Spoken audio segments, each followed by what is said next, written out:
much, Kaylee. And joining us for the first time in 2024, our air cargo editor, Eric Kulisch, joins us. Eric, Happy New Year to you. And you've got a very, very interesting story here coming out of FedEx in terms of cuts being made, in terms of guaranteed hours for pilots, as well as possibly pushing pilots to early retirement here as well, amidst an ongoing labor negotiation. First off, what are the cuts that are being looked at by FedEx, and what could possibly be the reasons for these cuts? Yeah, Happy New Year, Bill. Thanks for having me on. Yeah, we have some original reporting today about FedEx Express, in the throes of a long downturn where parcel volumes have been, coming down, for about more than a year. And so that's really been squeezing them. Revenues are down, and they've been kind of in this cost savings mode or restructuring. But, there's still a long way to go. And so they've got a surplus of pilots, hundreds of pilots, more than they need. And so what they're looking at, they're in the middle of contract negotiations with the Airline Pilots Association. There was a tentative contract agreed to by both sides last summer, but usually those things are passed by the membership. The pilots, they're about 5,800 FedEx pilots. They decided they rejected by small amount, rejected that contract, and so it's back to the drawing board.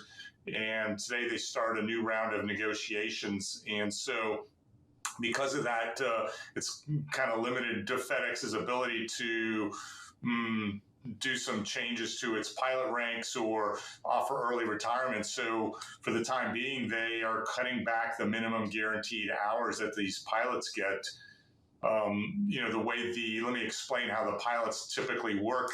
In normal times when, things are busy, they might get, 80 to 90 hours of flight hours a month and be flying those.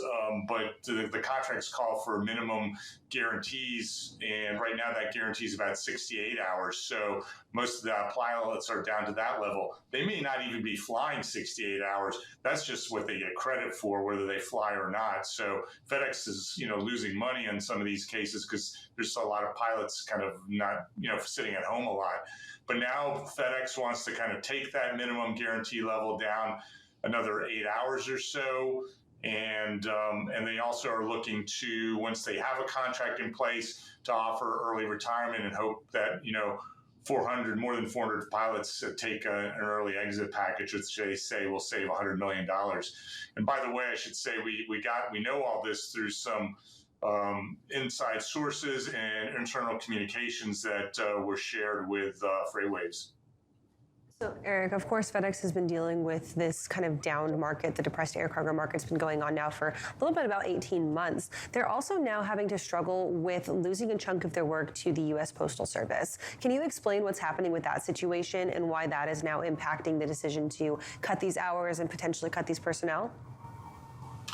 Yeah, the Postal Service has been, under the new Postmaster General for the last few years, has a transformation program underway, and they're trying to, they've been struggling, losing money for various reasons over the years. So they're trying to find ways to save, and one of those ways is to move more of the packages to ground transportation and give up a lot of the air.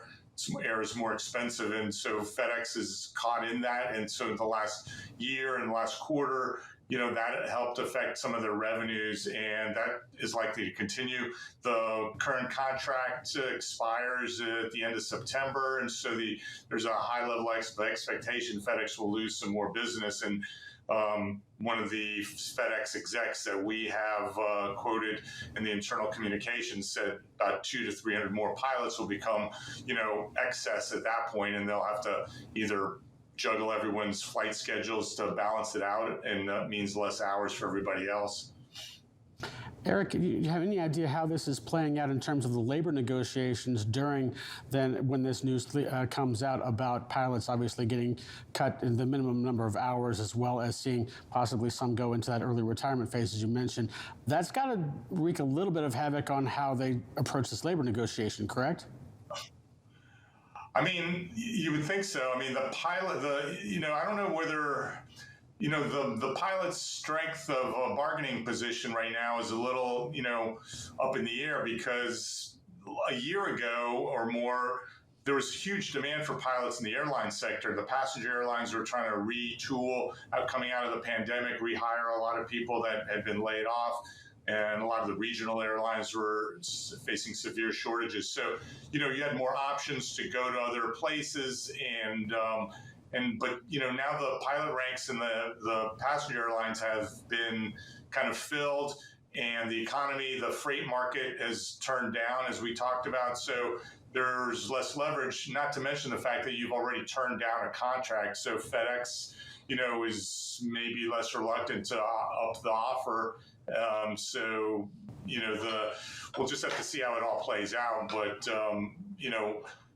I'd say from FedEx's standpoint, they suggested in these communications we had that they're going to kind of just shuffle some chairs on the deck of the ship, but not really offer more money. So as far as bargaining power goes, Eric, what do the pilots have in their hands? Do they have anything right now that could help push a contract through a little bit quicker, or are they sitting here really at the mercy of FedEx, both not only for these early retirement packages, but also for the labor contract coming down? Yeah, I'm not really sure, but as far as it probably behooves both sides to get this done, because the sooner you get a deal done, then FedEx can offer these early retirement packages. They can sweeten the pot for them. Those guys closer to retirement can get out with a good deal. Then there'll be more flying to go around for everybody else. So that's hopefully they can come to an agreement. As you look at this in the long term, in terms of obviously you got to get the deal done now, and you've got to be able to kind of circle the wagons, if you will, just to make sure that you've got all your finances in order. But looking down the line, obviously you're losing interest from the Postal Service there as well.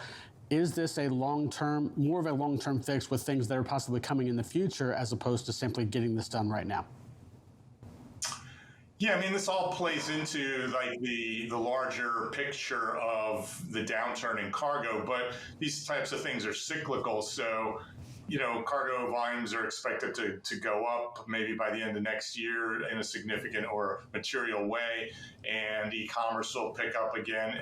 But, at the same time, you have FedEx kind of doing this massive restructuring of its air network. And some of the thought is that the pilots will lose out because they're going to fly fewer of their own aircraft, maybe outsource to third-party airlines. But it seems like FedEx is pretty intent on maintaining its fleet size and just rejiggering how much they fly at night on priority schedules versus deferred, flights or daytime flights. So, they need to bring down the pilot ranks a little bit, but they sounds like they want to maintain most of their fleet, and so most of the pilot jobs should be preserved.